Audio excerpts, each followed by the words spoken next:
İslam ölkələri içərisində İran qədər İslama xəyanət eləyən ikinci bir ölkə təsəvvür etmək mümkündür. Dünyanın harasına gedirsənsə, Cənubi Azərbaycanlılar səfələniblər bütün dünyaya. Hamısı İranı tərk eləyiblər. Yəni bir millətin yaşamaq hüququnu sən əlindən alanda o təbii öz vətənini tərk edir. Burada ümumiyyətlə nə görsəm, yəni ilk ağlıma gələn odur, ölkədən getmək. Bu dəqiqə 90% gənclərin gələcəklə bağlı planlarını sorsaq, hamısı deyir ki, ölkədən getmə. Şəraitə görə, yəni şərait burada yaxşı olmadığına görə getmək istəmişəm. Heç nə yoxdur bu ölkədə, nəyə qalaq? Təhsilə görə birincisi getmək istəmişəm, ikincisi də ki, ölkədəki vəziyyətə görə idi.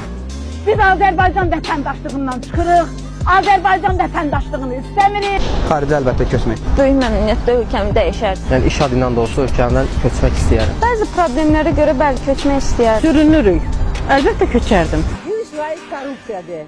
Cavanlara yer yoxdur. Cavanlar hamısı qaçır hər yerdə.